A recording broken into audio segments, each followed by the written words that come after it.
Bonjour à tous, rebonjour pour une deuxième vidéo. Et oui, je pensais pouvoir vous accueillir à Pâques au Burizel, mais c'est pas pour cette année. Vous êtes venus récupérer votre colis. Voilà, comme pour la Saint-Valentin, ceux qui sont déjà venus. Le dessert, je vais tout de suite le mettre au frais. Voilà, le frigo est pas loin. Et on va continuer à déballer.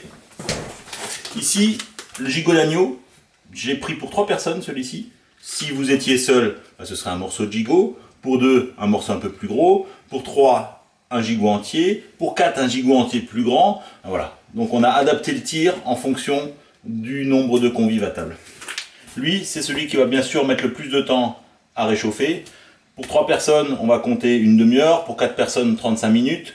Pour 2 personnes, une vingtaine de minutes suffisent. Je vais le mettre dans l'eau, je vous explique l'eau après. Voilà. Parce que c'est quand même lui qui prend le plus de temps. La garniture pour l'agneau. On la voit bien. Qu'est-ce que j'ai par ici? On fait le menu à rebrousse-poil. La sole avec les morilles, les asperges. Et un petit fleuron en feuilletage. Donc ça, on met de côté. Et on finit avec la soupe de grenouille, petite quenelle, les fèves, les farfales et un coulis d'ail des ours. Ah non, je fais un peu de place, on n'y voit plus rien. Voilà. Et comme Pâques oblige, une tablette de chocolat que Bastien et Camille se sont amusés à faire avec des fruits secs, chocolat Manjari. On n'allait quand même pas laisser Pâques sans chocolat. Alors, les outils principaux pour la réchauffe de tous nos plats sous vide. L'outil principal, le ciseau, la petite pince pour ne pas se brûler les doigts. J'adore le diapason parce qu'il permet de bien manipuler dans les poêles, dans les assiettes. Et on a fait à peu près le tour. Donc le fleuron, lui, on va le mettre directement au four qui est préchauffé. En même temps, au four, j'y mets toutes les assiettes dont je vais avoir besoin pour tout le repas. Four à 50, 60 degrés, comme ça les assiettes seront bien chaudes. Et vous vous brûlerez tout de même pas les mimines. Prenez votre plus grande casserole. Eau bouillante, que je viens d'arrêter, puisque je viens d'y plonger le gigot d'agneau. Donc on fait bouillir de l'eau. Une fois que l'eau bout, on coupe le feu et on y met le gigot d'agneau. Les temps, je vous les ai donnés au préalable. Okay. Donc on va, comme on a à la télé, plonger le reste des garnitures et des plats. Pour la soupe de grenouille, comptez une dizaine de minutes, ça suffira sans aucun souci. Pour la sole, on sera sur 20 minutes. Notre soupe de grenouille, ça fait 10 minutes qu'elle est dans son bain. Donc je vais aller la chercher. Où se trouve-t-elle? Ici, mes farfales, mes fèves. Hop, ma petite soupe de grenouille. Alors je prévois un torchon, une assiette avec un torchon. Ça permet d'égoutter, ça évite d'en mettre partout. Alors, je ne sais pas mes assistants, est-ce qu'on voit bien là ce que je suis en train de faire? Parce que c'est d'une technicité impressionnante. Hein, vous voyez, on met tout dans l'assiette, les petites grenouilles, les quenelles. On va y rajouter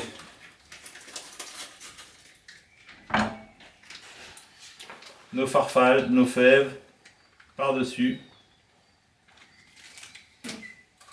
Et ensuite, ce que je pourrais vous conseiller, c'est limite de poser ce petit coulis d'ail des ours à chaque convive. Il y en aura un petit pot par personne. Et puis chacun le dose un peu comme il veut. Alors soit avec une petite cuillère, soit tout simplement en laissant couler comme ça, comme on a envie, à sa guise. C'est un peu comme un condiment. Certains préféreront, certains un peu plus, un peu moins. Donc, hop là.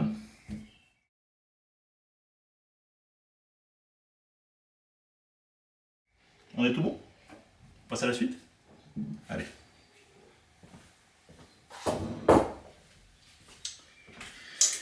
Alors la suite qui s'est passée maintenant 20 minutes, hein, que le temps passe vite. Alors, où est passé? Hop. Ma sole est ici, avec mes asperges. Je sors mon assiette chaude, évidemment. Là, on va commencer par les asperges. Hop. Cette assiette-là, vous ne le voyez pas, mais elle était chaude. En fait, j'ai oublié de la mettre au four. Ne faites pas comme moi. Donc, préchauffez une assiette de service qui vous permettra de dresser sereinement. Tac, on va prendre nos queues, nos têtes d'asperges, les petites asperges en biseau.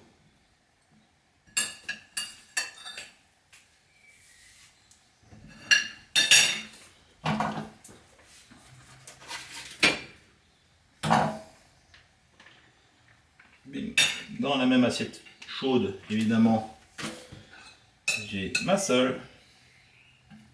Je viens poser comme ça délicatement les morilles, on les parsème. Ah ouais, c'est un peu de boulot, hein. Maintenant, vous pouvez vous simplifier la vie à la maison. Si vous êtes à plusieurs à table, rien ne vous empêche d'ouvrir vos sachets, de les mettre dans une cocotte bien chaude et puis de servir à table. C'est peut-être aussi convivial à Pâques, hein, sans aucun souci. Et là, la sauce vin blanc au morille.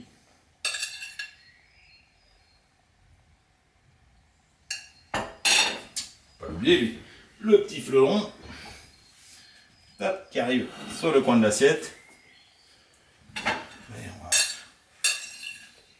va faire comme ça. Tac, tac, tac, tac, tac, comme ça. On va pas jeter la sauce. On arrive maintenant au gigot d'agneau. Alors le gigot d'agneau, on va d'abord commencer par la garniture. Là je vous ai dit j'ai une garniture pour 3 personnes. Alors ce que je vous recommande, c'est de faire chauffer une petite poêle. On va y mettre un peu de beurre, un peu d'huile. On va faire comme Maïté, hein, pas les mêmes proportions. Voilà, donc on a nos mélanges de pommes de terre, d'oignons rouges, d'oignons bottes, des petits artichauts. À chaque fois, ce sont des portions individuelles pour les artichauts. Comme ça, vous ne vous trompez pas.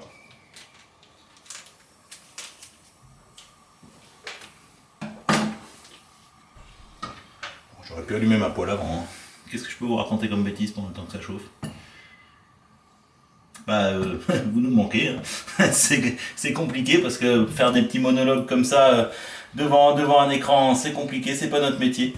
Et j'espère que très vite on pourra vous accueillir sur la terrasse, dans la verrière, dans les autres salles. On a hâte, et toute l'équipe, hein, parce que ça fait un moment que qu'on trépigne là. Donc, allez. Notre poêle, le beurre commence à rissoler gentiment. Ici, on a notre gigot d'agneau. Le pépère sort de là. Voilà, on y met nos légumes.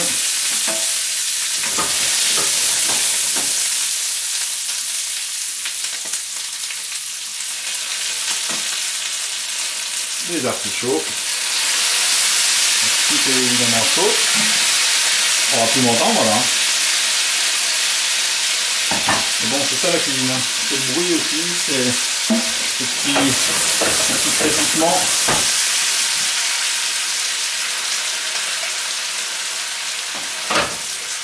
Donc voilà, le fait de repasser les légumes dans la poêle, ça les rend à nouveau brillants. Là, on peut ouvrir notre gigot. Alors méfiez-vous parce que le jus est dans le sac. Il ne s'agirait pas de le laisser faire la malle. Tiens. Hop. On va tout mettre dans notre poêle.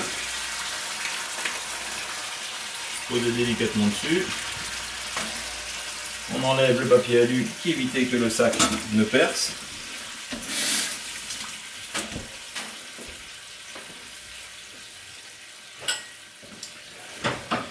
Et donc, Voilà, on peut tout simplement amener le plat sur table si on en a l'envie. Sinon, si on veut se donner un peu plus de mal, eh ben, on reste en cuisine. On va prendre une planche. On va dresser une assiette. Chaude, évidemment. Un petit couteau. C'est affectueux.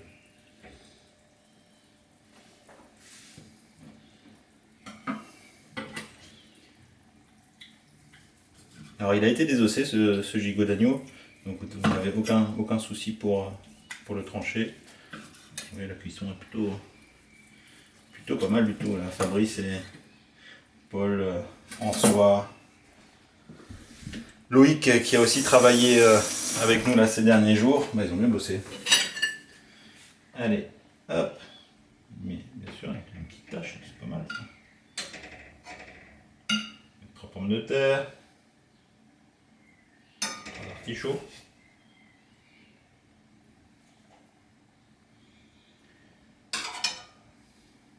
Un oignon rouge, un oignon botte,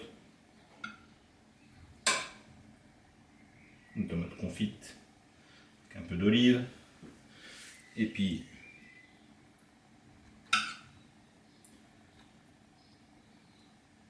tac, une tranche, 2 tranches de gigot d'agneau. Et derrière, on arrive avec notre jus.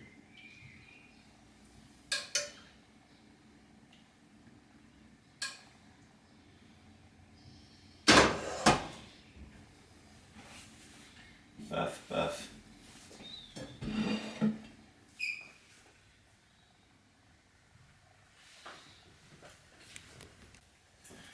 Bon, l'agneau était bon.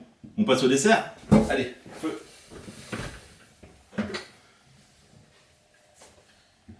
Donc le dessert, on a fait très compliqué. Tac.